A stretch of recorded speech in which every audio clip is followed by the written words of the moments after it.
Hi, Coty Perry. Welcome to 10 by 6. Thank you so much for coming on the show. Thank you. We're here today to talk about an article that we published that you co-wrote in relation to the fishing industries around the world. Obviously, you're based in Pennsylvania, so it sort of comes slightly from a US standpoint, but it's a very thorough, excellent article that, as I say, covers the nature of overfishing, both in terms of the oceans and in relation to on-land fishing, which we'll obviously go into more detail. And it's brilliant also because it offers the solutions at the end of how we can start to confront who's responsible and what's responsible, probably using ultimately technology. So it's not about the blame game so much as what can we all do and how can we all unite around a process by which we can hopefully make fishing much more sustainable. So thank you so much. So I want to start off by some statistics I sort of gathered at the beginning of the article, which talks about 3 billion of the population around the world depends upon fish for protein. 18.9 million people are fishing around the world, of which 90% is small scale, so 10% obviously is much larger in terms of the fishing industry. Commercial fishing seems to be one of the major problems in it. It's trawling with the major nets, so they're obviously going to a greater depth in the oceans. And also they're not catching just fish, so it's having, not only is it obviously affecting the fish population, but it's also having quite a dramatic effect on biodiversity within the oceans and rivers, etc.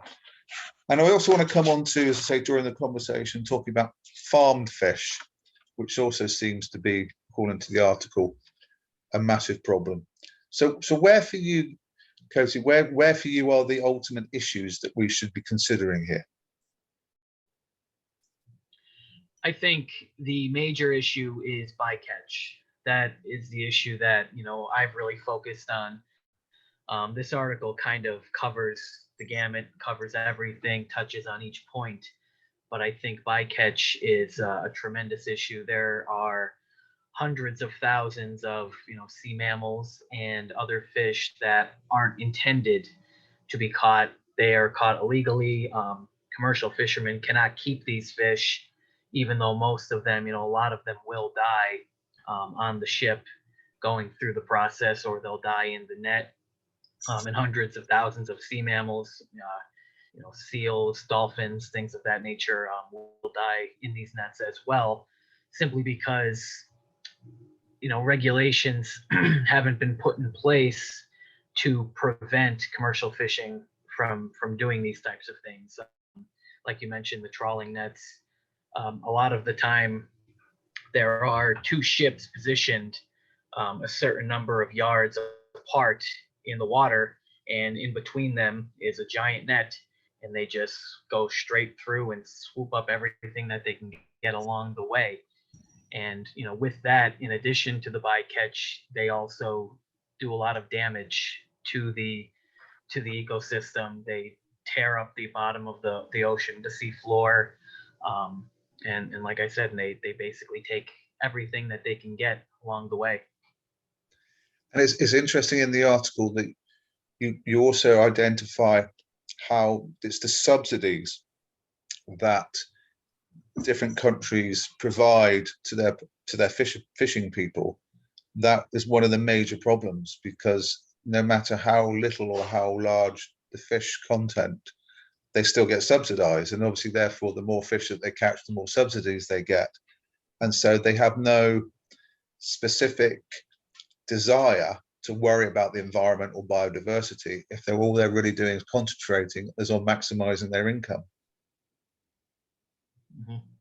Yeah, no, that's the driving factor behind all of these things, is that it's essentially destroying the smaller fishing communities that really rely on the industry, and they rely on the fish as their primary protein source as well. because they simply can't compete with the millions and millions of dollars that are being pumped into these large mega ships. And they're the ones that have the technology and the scale and the size to catch these fish at such large quantities and process them and put them through, um, you know, basically the assembly line of getting them off the ship and into the markets. These small communities can't keep up with that because they can't catch them at scale. And as a result, they have to charge more for their product. So the people involved in purchasing the fish, obviously, they know where to go to get the fish for the price that they want. And it's not in those little fishing communities or from those small ships and boats that aren't fishing legally because they're not getting the funds to do so. And also you talk about in the States, you talk about the effect of overfishing on cod and the effect it had on communities in New England. Can you tell us a little bit about that?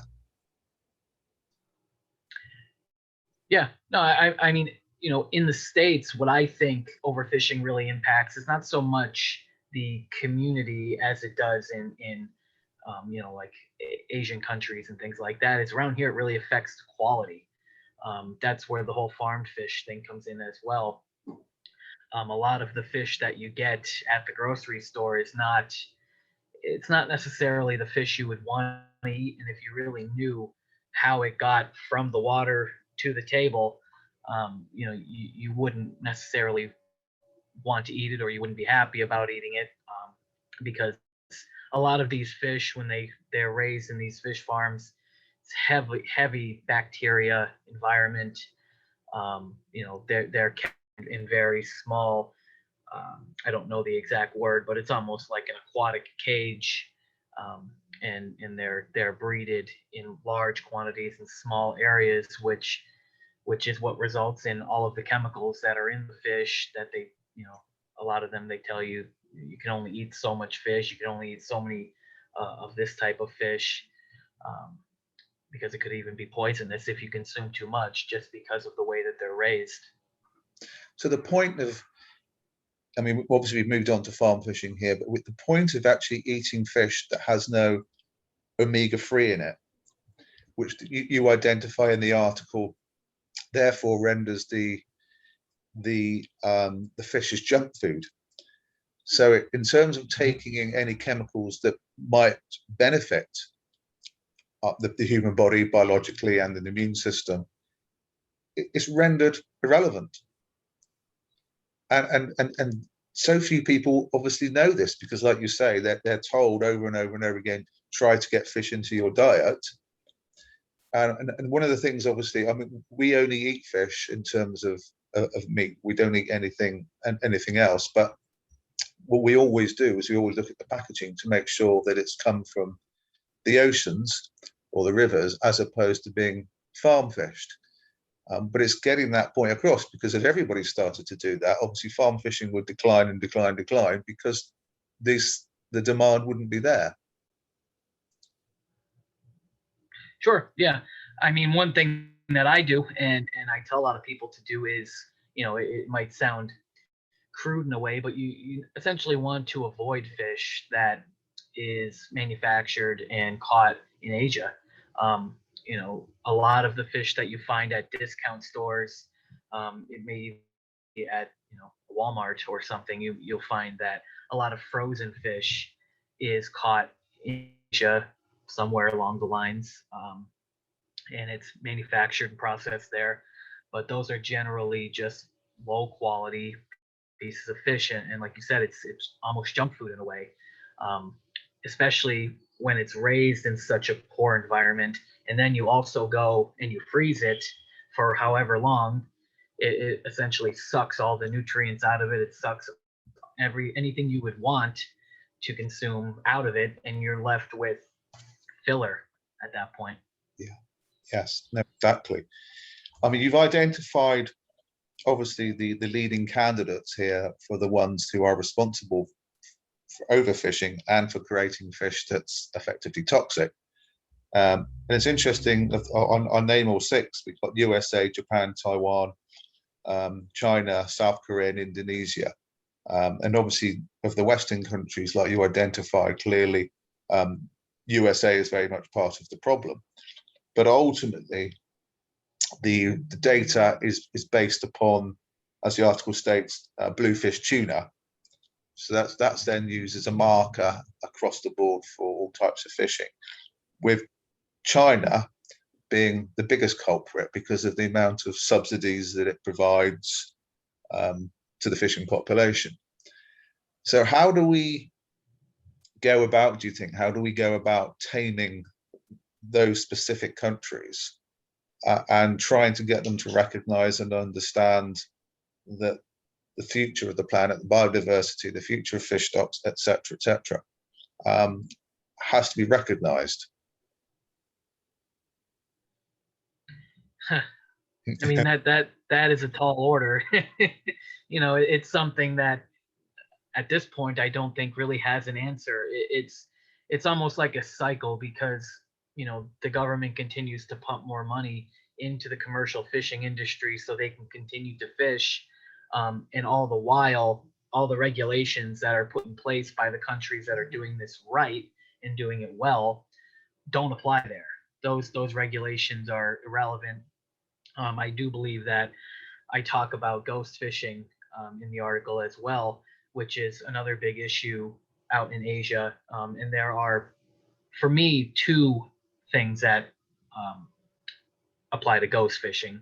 One is what you hear about all the time, which is commercial fishermen essentially throwing things overboard, like nets and things that they don't need anymore, or abandoning equipment in the water that ends up catching fish, mammals, whatever. And then there's part two, which isn't talked about as heavily, and you kind of have to dig to find information on this, which is actually Chinese fishing ships that are essentially operating under the radar. They're operating without any sort of, no regulations whatsoever. They're not marking anything. They're not keeping track of what they're catching. They're just catching everything and anything. And this happens frequently off the coast of North and South Korea, in that general area. And, that's a great example of kind of the reckless behavior that happens out there. And, to think that, one or two or three actions could really stop them or change their mind or make them feel differently about it. It's a tough situation, and not something that I think is going to change really anytime soon. Is that also because they are fishing for certain kinds of, I guess, what's colloquially known as delicacies, and are providing for a certain demographic, like for example, like shark fin soup, and obviously you've talked about off the coast of North and South Korea, where they have got quite a significant shark population. So is that sort of thing taking place? It's sort of supplying a specific demand as opposed to a more general one worldwide. Yeah, out there it's actually octopus is very popular.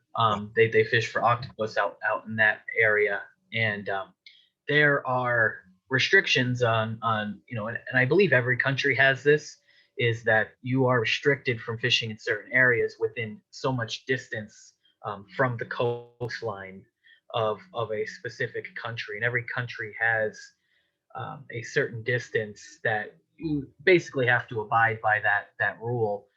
And China is popularly known for not abiding by those laws, and a lot of that happens in Korea as well. There's a popular article, I think it was by NBC News, and they really touched on that pretty well, about the Chinese ships fishing off the coast of Korea, and I believe octopus was what they were talking about in the article too. So in terms of the ghost fishing, is it also about the fact that there's a lack of domestic regulation within specific countries, or is it that we need much tighter policing internationally, do you think? I think it's country to country. I think, in a lot of the Asian countries, especially China, yeah, it's domestic. It's the fact that, it's government greed at that point. They know they can get away with it. They can continue to do it because no one has really stopped them at this point. And there are thousands and thousands of ships that are conducting this ghost fishing. There are no radar. There are very little ways to track them. A lot of them fish through the middle of the night. So it's very difficult for, I would assume, other governments, other countries that would maybe want to, do something or take a stand on it. It's very difficult for them to do anything.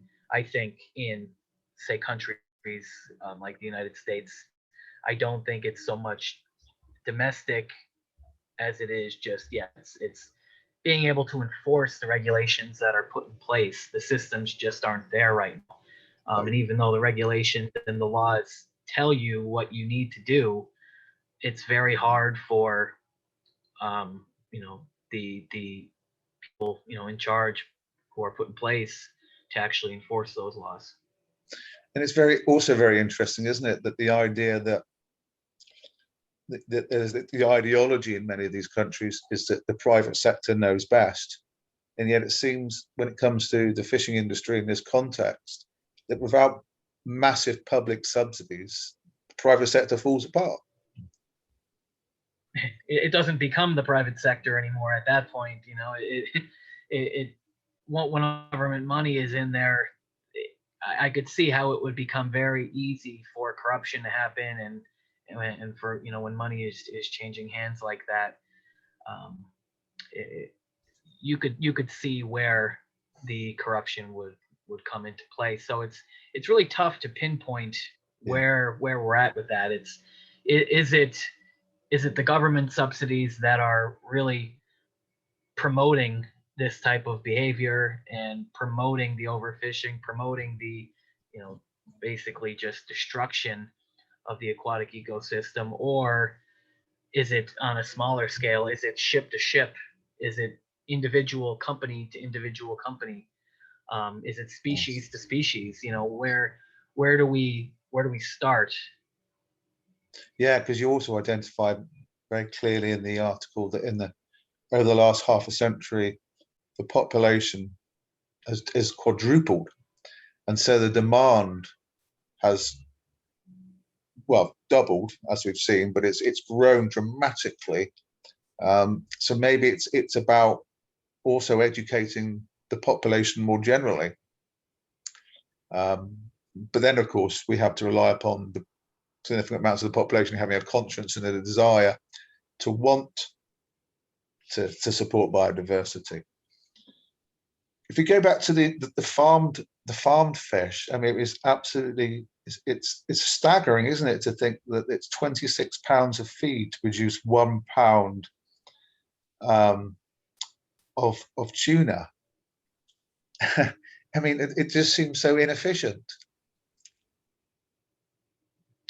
Yeah, I mean, you would think at this point, with the scale that they're producing these fish, that there would be a different way to go about it.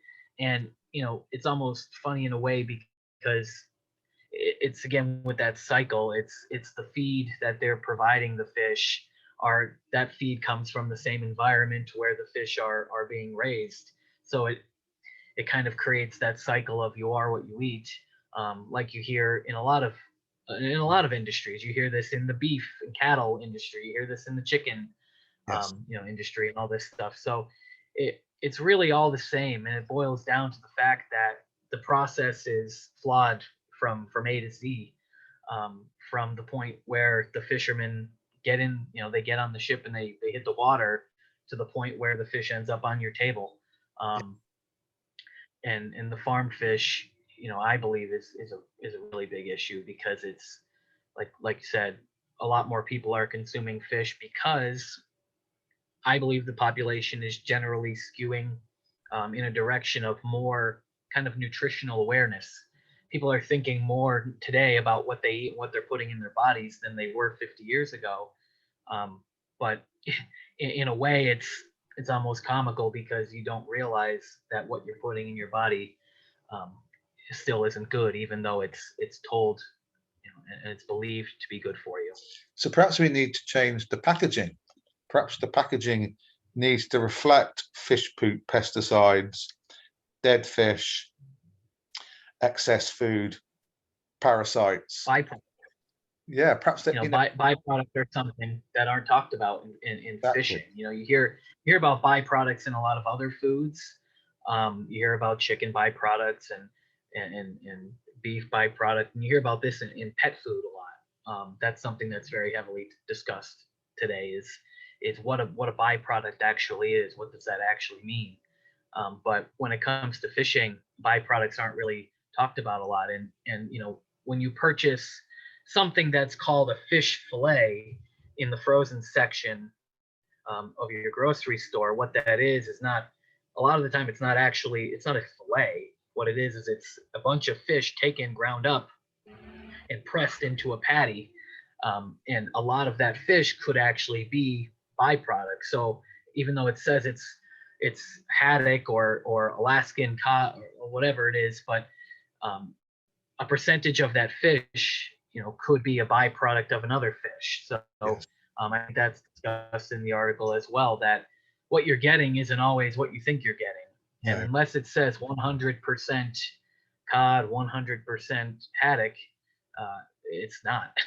no, no, which is sort of why I've sort of allured to the idea of making the packaging honest, as opposed to having, like you said, this healthy looking tuna or healthy looking salmon or whatever on the tin.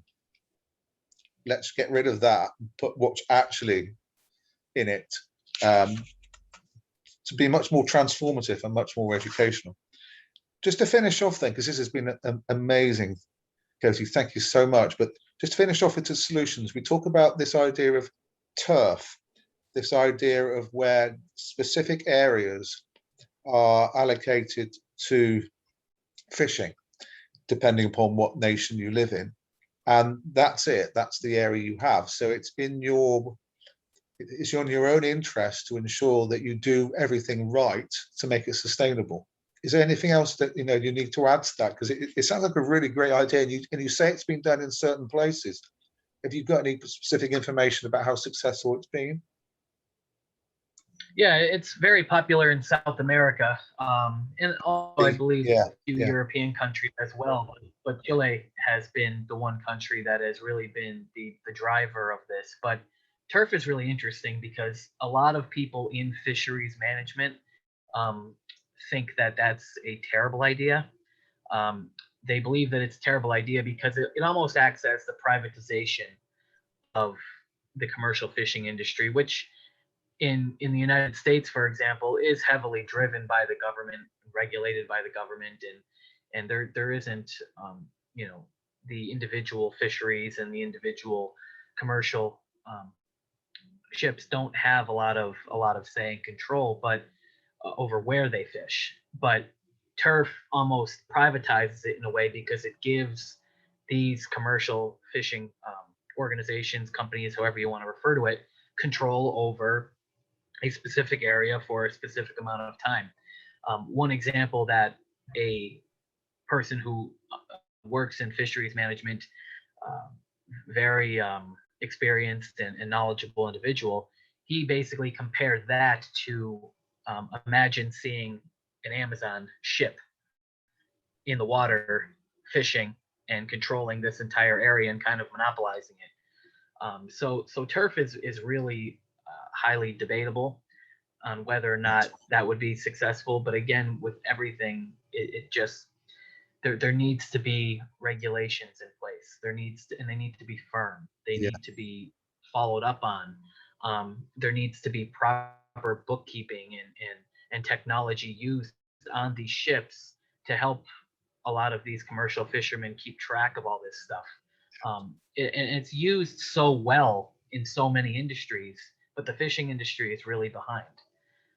The industry as a whole is very behind on using technology to keep track of things.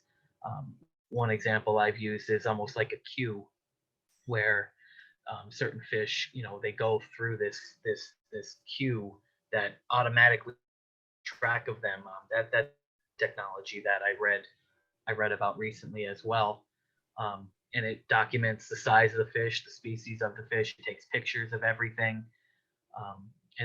This is technology that you feel is years ago, but it still isn't even being implemented yet. The industry is very behind.